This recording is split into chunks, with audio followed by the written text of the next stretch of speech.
students, very good morning to all the dear students. Welcome back to the chemistry lectures by Ankush Pawar. So in previous lecture we have seen the Nernst equation. हमने previous lecture में बच्चों Nernst equation देखा था which is used for calculation of EMF of cell, है ना? Now in today's lecture we are going to see some more problems based on the Nernst equation. Right, previous lecture में हमने एक problem भी देखा था नर्स्ट इक्वेशन में कि ईएमएफ ऑफ सेल कैसे निकालना होता है ना? सो इस लेक्चर में भी हमें क्या देखना है, एक दो प्रॉब्लम्स देखने हैं ताकि हम नर्स्ट इक्वेशन में परफेक्ट हो जाए. राइट बच्चों, so let us see the next problem which is based on the Nernst equation. तो यहाँ पे बोला है, देखो calculate the EMF of cell at 25 degree Celsius. हमें क्या करना है, सेल का ईएमएफ ऑफ सेल निकालना है, ईएमएफ निकालना है सेल का. ओके, यहाँ पे दिया क्या है, देखो बच्चों ये क्या है, सेल दिया है, ये है एनोड, ये है कैथोड. एनोड पे क्या होता है, ऑक्सीडेशन होता है. कैथोड पे क्या होता है, रिडक्शन होता है ना? यहाँ पे एनोड भी दिया है, कैथोड भी दिया है. वहां पे आपको Zn+2 का कंसंट्रेशन दिया है 0.1 मोलर है ना? Sn+2 का कंसंट्रेशन दिया है 10⁻² मोलर है ना? तो डिफरेंट प्रोडक्ट का और रिएक्टेंट का कंसंट्रेशन दिया है. आप और क्या दिया है आपको यहाँ पे, इनॉट ऑफ जिंक +2 टू जिंक, मतलब रिडक्शन पोटेंशियल दिया है जिंक का, है ना? जिंक का क्या दिया है, रिडक्शन पोटेंशियल दिया है. +2 से जिंक 0 हुआ, मतलब ये क्या है, रिडक्शन पोटेंशियल है. यहाँ पे Sn टीन का भी क्या दिया है, +2 से 0 हुआ, मतलब ये भी क्या है, रिडक्शन पोटेंशियल है. मतलब इन चीजों का यहाँ पे जो भी गिवन चीजें हैं उनका यूज करके हम क्या कर सकते हैं, नर्स्ट इक्वेशन का यूज करके हम ईएमएफ ऑफ सेल निकाल सकते हैं. और वो कैसे निकालना है हम इस लेक्चर में पढ़ने वाले हैं. Okay, so let us start with the, देखो नर्स्ट इक्वेशन क्या है आपको पता है, एट 298 केल्विन, सॉरी 298 केल्विन, है ना? या फिर 25 डिग्री सेल्सियस पे, 25 डिग्री सेल्सियस पे नर्स्ट इक्वेशन क्या होता है, 25 डिग्री सेल्सियस पे नर्स्ट इक्वेशन क्या है बच्चों, E is equal to inert of a cell minus 0.059 divided by n, where n is number of moles of electron lost or given. यहाँ पे concentration P क्या है, log to the base 10 of P, मतलब P मतलब क्या होता है, concentration of product. R क्या है, concentration of reactant. So by using this Nernst equation you can calculate the EMF of cell. Okay, तो यहाँ पे चलो स्टार्ट कर देते हैं आंसर, है ना? अब यहाँ पे देखो एनोड कौन सा है, कैथोड कौन सा है, पहले ये देखना है. यहाँ पे देखो Zn है ना, यहाँ 0 होता है इस रिंग पे, है ना? उसका ऑक्सीडेशन स्टेट 0 होता है. तो यहाँ पे Zn+2 है, 0 से +2 पे गया, मतलब क्या हुआ, चार्ज इंक्रीज हो गया. और जब चार्ज इंक्रीज होता है बच्चों तो क्या होता है, ऑक्सीडेशन होता है ना? ऑक्सीडेशन कहाँ पे होता है, हमेशा एनोड पे.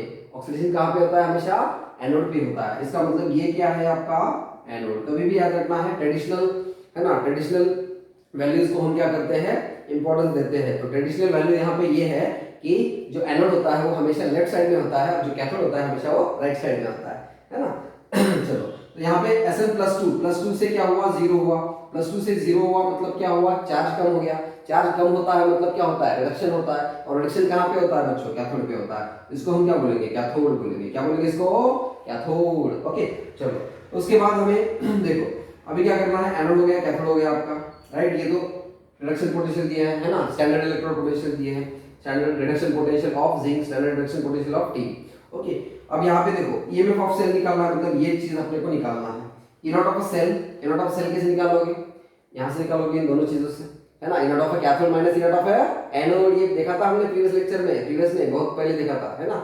या थर्ड या फोर्थ लेक्चर में देखा था शायद, है ना? तो इनॉट ऑफ सेल हम निकाल सकते हैं. This one E naught of cell can be calculated by using these two values, है ना? E naught of cathode minus E naught of anode, right? 0.059 divided by n. n क्या है बच्चों, number of moles of electrons. अब ये कहां से पता चलेगा, number of moles of electron कहां कितने हैं. Number of moles of electron हम निकाल सकते हैं बाय राइटिंग द रिएक्शन.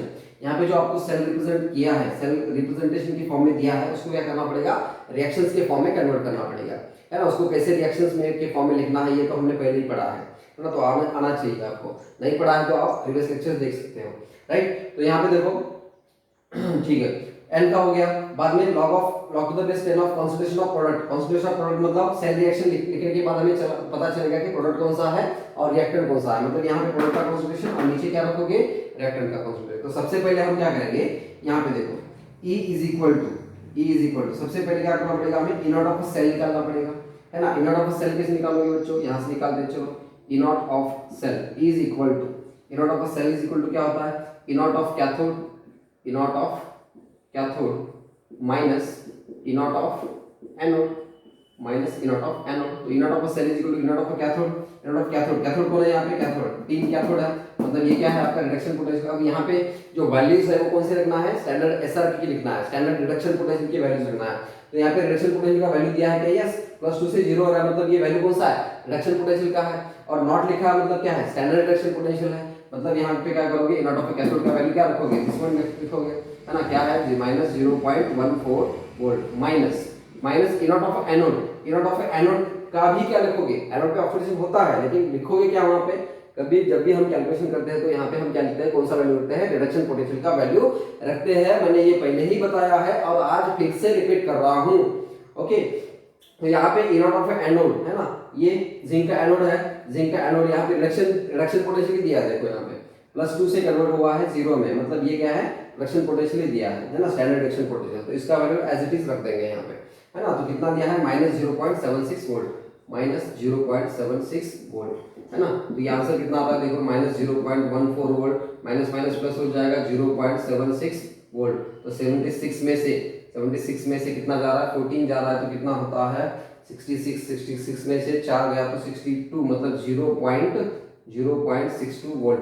ये हो गया तुम्हारा इनॉट ऑफ सेल, मतलब standard electrode potential of electrochemical cell, है ना। ये इसका यूज करके हमने ये निकाल दिया। तो ये वैल्यू हम क्या करेंगे, अभी यहाँ पे पुट कर देंगे। तो E is equal to E naught of cell, E naught of cell कितना आया अपना 0.62 वोल्ट, 0.62 वोल्ट माइनस, ये माइनस है, ऊपर क्या है 0.059 है। अब 59 को अगर हम राउंड ऑफ कर देते हैं तो क्या हो जाता है, 0.06 हो जाता है ना। तो वो लिख सकते हैं हम यहाँ पे 0.06, है ना, इसको राउंड ऑफ कर दो, डिवाइडेड बाय, मतलब कैलकुलेशन के लिए इजी रहता है अपने को, राइट, डिवाइडेड बाय n। अभी n कहाँ से पता चलेगा, n निकालना है, कंसंट्रेशन ऑफ प्रोडक्ट निकालना है और रिएक्टेंट का कंसंट्रेशन निकालना है। इसके लिए हमें क्या करना पड़ेगा बच्चों, हमें इस रिप्रेजेंटेशन जो दिया है, रिप्रेजेंटेशन के फॉर्म में जो सेल दिया है यहाँ पे, इस सेल को रिएक्शंस के फॉर्म में कन्वर्ट करना पड़ेगा, है ना, मतलब इस सेल के रिएक्शंस लिखना पड़ेगा। तो सेल के रिएक्शंस कहाँ से लिखेंगे, यहाँ पे लिख देते हैं, चलो यहाँ पे सेल के रिएक्शंस लिख देते हैं, राइट। चलो क्या है रिएक्शन, देखो ये क्या है, एनोड है, मतलब एनोड पे क्या रिएक्शन होगा, एनोड पे क्या रिएक्शन होगा, ऑक्सीडेशन होगा, किसका ऑक्सीडेशन हो रहा है, जिंक का ऑक्सीडेशन हो रहा है। तो यहाँ पे ऐसे लिख सकते हैं zinc solid, this one zinc solid, है ना, it is giving the Zn+2 ions, मतलब इसका क्या हो रहा है, ऑक्सीडेशन हो रहा है, Zn+2 आयन देगा ये। ओके, अब इसका कंसंट्रेशन कितना दिया है, 0.1 मोलर, 0.1 मोलर, प्लस क्या करेगा ये, 2 इलेक्ट्रॉन दे देगा, है ना, क्योंकि 2 इलेक्ट्रॉन निकल चुके हैं, 2 +2 4 रहा है, मतलब 2 इलेक्ट्रॉन निकल चुके हैं वहां से। ओके, कैथोड पे क्या रिएक्शन होगा बच्चों, कैथोड कौन सा है, ये वाला कैथोड है ना, मतलब ये रिएक्शन होगा यहाँ पे, +2 से कन्वर्ट हो रहा है Sn में, है ना। तो यहाँ पे हम लिख सकते हैं Sn+2, है ना, इसका कंसंट्रेशन कितना दिया है देखो, 10⁻², मोलर। ओके, इसका कन्वर्जन किस में हो रहा है, Sn में हो रहा है, मतलब इसको क्या करना होगा, रिडक्शन कब होता है, जब 2 इलेक्ट्रॉन उसको दोगे तब, है ना। तो 2 इलेक्ट्रॉन दे दिया तो रिडक्शन हो गया, तो यहाँ पे मिलेगा अपने को Sn सॉलिड। ओके, अब यहाँ पे देखो ये रिडक्शन का रिएक्शन हो गया, मतलब कैथोड पे हो गया रिएक्शन, है ना। अभी हम क्या करेंगे, सेल का रिएक्शन लिखेंगे, तो इसको क्या करना पड़ेगा, एडअप करना पड़ेगा। एडअप करने के बाद क्या होता है, 2 इलेक्ट्रॉन कैंसिल आउट हो जाएंगे और बाकी क्या बचेगा, बाकी बचता है जिंक सॉलिड प्लस ये वाला Sn+2, है ना, इसका कंसंट्रेशन कितना है, 10⁻² मोलर। ओके, इट गिव्स क्या दे रहा है, Zn+2 दे रहा है, Zn+2 इसका कंसंट्रेशन कितना है, 0.1 मोलर, प्लस क्या है Sn सॉलिड, Sn क्या है, सॉलिड है। ओके, अब यहाँ पे देखो कंसंट्रेशन, ये क्या हो गया आपका, ये प्रोडक्ट हो गया, और ये क्या हो गया आपका रिएक्टेंट का कंसंट्रेशन। तो रिएक्टेंट के कंसंट्रेशन ऑफ प्रोडक्ट के यहाँ पे क्या रखोगे तुम पोजीशन पे, यहाँ पे ये 0.1 मोलर रखोगे। ओके, कंसंट्रेशन ऑफ रिएक्टेंट पे क्या लिखोगे, 10⁻² मोलर रखोगे, है ना। और n क्या है, number of moles of electron lost और गेन। यहाँ पे कितने इलेक्ट्रॉन्स कट हो रहे हैं, देखो 2 इलेक्ट्रॉन्स कट हो रहे हैं, मतलब n का वैल्यू क्या हो गया, 2 हो गया। Okay, so E is equal to 0.62 volt minus 0.06 divided by n का वैल्यू क्या है बच्चों, number of moles of electron lost, है ना, कितने हैं, 2 इलेक्ट्रॉन है, 2 वैल्यू आएगा 2, राइट, 2 वैल्यू आएगा, है ना। बाद में क्या है, log to the base 10 of concentration of product concentration कौन सा है यहाँ पे, ये प्रोडक्ट है आपका Zn+2, तो इसका कॉन्सेंट्रेशन कितना दिया है 0.1 मोलर दिया है, मतलब उसको हम लिख सकते हैं 10⁻⁻1 मोलर, है ना, divided by concentration of reactor का कॉन्सेंट्रेशन कितना है 10⁻2 मोलर है, इसको हम क्या करेंगे 10⁻2 मोलर लिखेंगे। लिख दिया वेरी गुड, हो गया अपना इक्वेशन, पूरा का पूरा वैल्यू रख दिया हमने। अभी क्या करना है, सिर्फ और सिर्फ क्या करना है, अभी कैलकुलेशन करना है। अब EMF of cell is equal to क्या हो जाएगा, देखो 0.62 वोल्ट है ना, 0.62 वोल्ट माइनस ये क्या हो जाता है 0.62, चलो लिख देते हैं 0.06 डिवाइडेड बाय 2 है ना, log टू द बेस 10। अभी क्या हो जाएगा, देखो ये log to the base 10 of ये 10⁻⁻1 है, ये 10⁻2 नीचे का जो है वो ऊपर आ जाएगा, तो क्या हो जाएगा 10⁻2 हो जाएगा, है ना। तो 2 में से एक कितना रहता है 10⁻2 कितना रहता है, log टू द बेस 10 -1 ही है ना, 10⁻1 और ये 10⁻2, हाँ सही है 10⁻1, ओके। इसका प्रोडक्ट का कॉन्सेंट्रेशन 10⁻1, ओके, और रिएक्टेंट का कॉन्सेंट्रेशन 10⁻2, ओके। तो ये 10⁻2 ऊपर जाता है तो +2 हो जाएगा, +2 से मतलब 10⁻2 से 10⁻1 अगर जाता है तो 10⁻1 रहता है, log to the base 10 of क्या रहेगा यहाँ पे, log to the base 10 of 2 रहेगा, राइट। 10⁻3 है, कितना है ये 10⁻2 है, ठीक है, ओके, कोई बात नहीं है ना। 10⁻2 log to the base 10 of 10⁻2 कितना हो जाएगा, ये 10⁻1 हो जाएगा, है ना, 10⁻1 मतलब log to the base 10 of 10 है ना। तो यहाँ पे आप लिख सकते हो 0.62 वोल्ट माइनस ये कितना आता है 0.03 into log to the base 10, log to the base 10 का 10 का वैल्यू कितना आता है ना, log to the base 10 of 10 का वैल्यू कितना आता है, इतना वैल्यू यहाँ पे रख सकते हो, है ना। आप लॉग में देखो कितना आता है log टू द बेस 10 और 10 का वैल्यू कितना आता है, और वो वैल्यू यहाँ पे रख करके आप क्या कर सकते हो, ईएमएफ ऑफ सेल यहाँ पर निकाल सकते हो, है ना बच्चों।